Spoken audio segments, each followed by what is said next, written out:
All right, everyone, welcome back into another NFL DFS video. Going to be breaking down the Monday night showdown between the New York Jets and the San Francisco 49ers, getting into all my favorite plays, the best values, and the lineup process for this slate. But first, we're going to do a quick recap from this last week.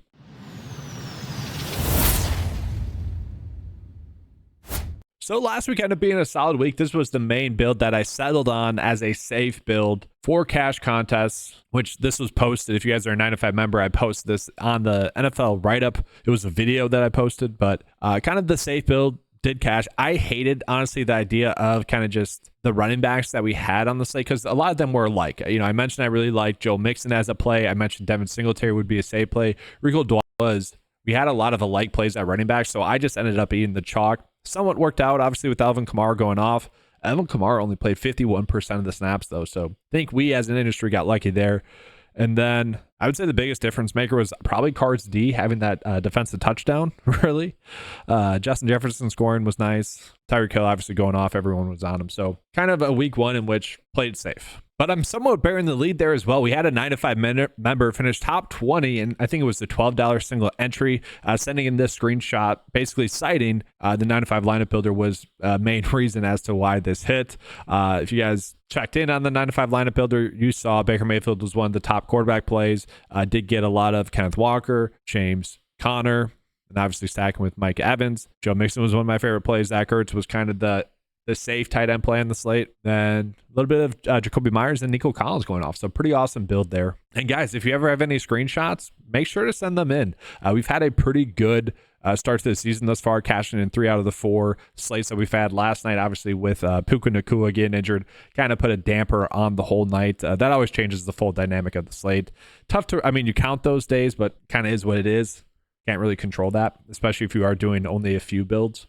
Which, as you guys know, I base my content off of providing you guys the best picks and plays that will benefit the most people that are watching this. That's why I refer to my content and kind of the recaps as like cashing in single entry contests like double ups, GPPs, and whatnot. And obviously, if we're doing that, we're focusing on making the best build possible. You guys can take those plays and pivot off of those if you need to in GPPs. And so going through the lineup process for today's slate, I do want to show you guys the slate preview here. It is projected to be a lower scoring game, 43.5 points, and the Niners are favored by 4 points. Now, the biggest pieces of news that we are waiting on, or I shouldn't say waiting on, but the biggest, a little bit of waiting on, it's more what we'll know after the game starts and is starting and taking place, is how many snaps is Brandon Ayuk going to play in this game? Reported to be limited in this game in terms of being on a snap count. So we got to factor that in. And then for the Jets, it's kind of the same thing. How many snaps will Mike Williams play, who's coming back from injury? I'm kind of projecting those two to both play about 50% of their snaps. If you look at some of the Vegas data, it would suggest that probably Mike Williams would play 50%. For Brandon, probably more closer to 65%, just as an FYI.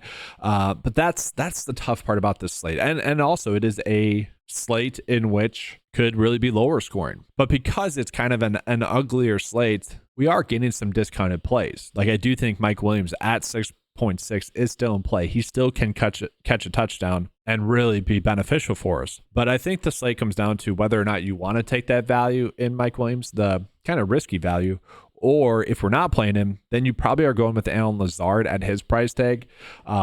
And in a weird way, kind of like last night, it didn't work out last night, but kind of like last night where I wanted to play Khalif Raymond in the captain spot to allow us to fit in all the rest of the studs into the builds. We could potentially do that with Allen Lazard as well. But this is a better play if we are correct about the situation. And that situation would be Mike Evans doesn't play that much. Aaron Rodgers loves Allen Lazard, and Allen Lazard gets more work. So I don't mind him at his price tag. He has been someone that has been sitting out with the starters throughout the preseason. So I do expect him to kind of be that guy.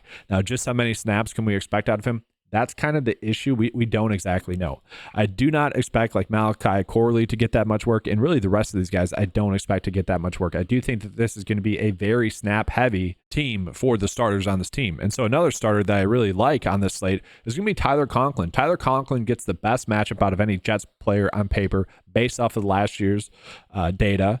And he is someone that was a consistent fantasy producer last year. We know that when Zach Wilson was the quarterback throughout his career, he was right around a top tight end or top 10 tight end in fantasy football, which maybe Aaron Rodgers can give us that production out of Tyler Conklin as well. I don't see him losing out on snaps. And so again, if we are looking at like maybe just a value play or a value tight end play, he's a play that makes sense. But at the same time, we do have these kickers that are pretty low priced. I could see the optimal lineup if this game is low scoring, have a kicker or a defense in the captain spot.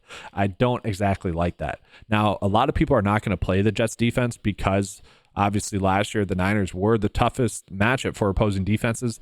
If CMC is banged up, which I'm expecting him to play, I didn't mention that at the top. I am expecting him to play and be good to go. But if he is a little bit injured and Brandon Ayuk isn't playing that much, Brock Purdy might not look the best going against this Jets defense. So I don't mind the idea of playing the Jets defense a little bit as well. That's the issue, is like the value here. We could easily go with all of these plays. Like these are good values on a normal slate. I'm happy to play them all, but not all of them in the same build. That's kind of the issue. And so from there, let's talk about Aaron Rodgers. Aaron Rodgers has been someone that has struggled against the Niners in his career for whatever reason. And so with that, it is tough to trust Aaron Rodgers. And this is his first game back in basically 2 years. He hasn't really played a game in 2 years. I guess a year and a half, whatever. We really don't know what Aaron Rodgers we're going to see. Now, based off of clips and practice and whatnot, he's the same old Aaron Rodgers that we always saw. I think we can expect a lot of maybe more game managing out of him. And so with that, I don't think I want to be playing Aaron Rodgers as a like fantasy play, but I do think he's going to do enough to make someone like Garrett Wilson be an asset in this game. I do worry that he's going to be a little bit overvalued, kind of like Drake London was overvalued on the main slate. I could see Garrett Wilson maybe being overvalued. I think Wilson's a much better talent than Drake London, though, so at least the talent will match kind of the hype. And I do think he's going to have a heavy target share just because I know I mentioned I like Tyler Conklin and I like Allen Lazard, but let's be honest, like Garrett Wilson is their best pass catcher. And so he's probably the one Jets player that I'm getting to the most because I am a little bit worried about Breece Hall and his matchup. I'm a little bit worried about Breece Hall potentially losing goal line work to Braylon Allen. Now, this isn't the hot take from last night, which I don't think it was a hot take. I think it was just the correct take, is that, you know, Ronnie Rivers would be the backup to Kyren Williams, but we probably should just be playing Kyren Williams.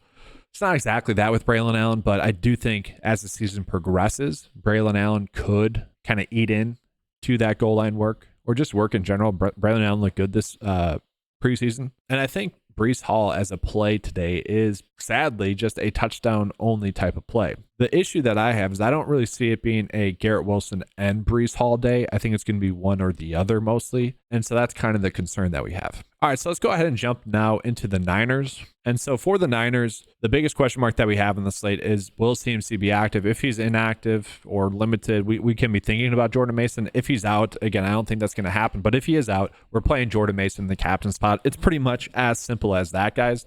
But other than that, I think we are probably going with Debo. Let's just say CMC is a little bit banged up. And let's say that Brandon Ayuk is going to be limited to around 50 snaps. Then I think we're going to see a lot of manufactured touches go to Deebo Samuel, whether that be out of the backfield, whether that be in the passing game. He should be heavily involved in this game just out of necessity. If those two things that I mentioned with CMC and Ayuk happen, then I think the focal point of this offense, at least against the Jets, will be with Deebo Samuel. Now, the issue that we have with the Jets pass catchers is that it's a tough matchup. The Jets were the best pass defense in the league last year. And so we probably don't want to be loading up on much of Brock Purdy. And also, again, if CMC and Ayuk are not playing that much, Purdy will struggle, or I shouldn't say struggle, but he won't be as good as we have seen him be throughout his career because you're taking away two top-end talents. And so obviously that's a concern. The one play that I think I like the most is actually going to be George Kittle. We have seen in games where Ayuk or Samuel are out, George Kittle does take a big bump in production in those games. And so let's say you are fading Brandon Ayuk, I would suggest playing Kittle in the captain spot. I don't think we have to go crazy with that take, but I think that's the approach that I'm going with on this slate as well, because Kittle can have those massive spike games that really breaks the slate.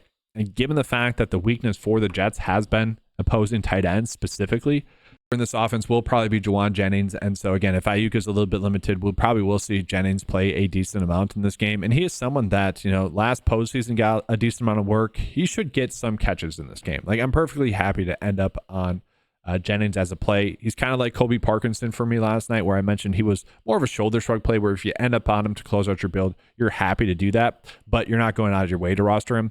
I think I'd rather go with the kickers in the slate. Again, I think it's going to be low scoring, but I do think the offenses will be able to move the football. They might just be prevented from scoring a touchdown. So what I'm looking at right now is kind of something like this. And you guys will see, we have a bunch of salary left over to the point where you can afford to fit in those studs, whichever one you choose to do so. And so for this build specifically, we can't get to, I thought we could get to Garrett Wilson here.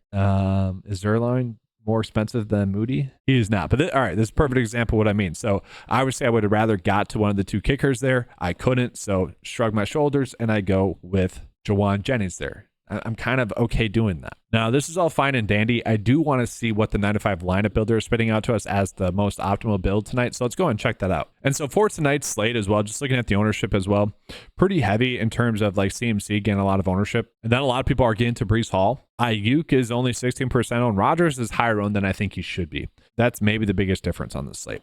But as always, need to give this 2 data points to go off of. So we're just going to round up.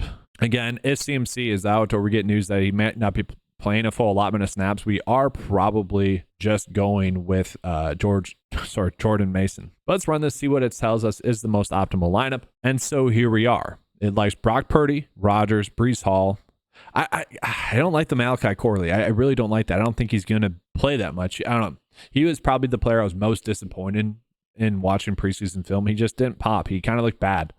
So actually, let's just see. I'm just going to take Corley out of the lineup just in general, just to see what it tells us. Now, I could be completely wrong about that. Maybe he has a good role. Maybe he looks good in this game. I would hope like they need a slot receiver to step up, and it should be him. He didn't look good, but I like this lineup better. So, okay, Tyler Conklin would be then in the optimal lineup in the captain spot. Kind of crazy, right? But I'm kind of okay with that. Then you are still getting Rodgers, Purdy, CMC, Garrett Wilson, and Moody.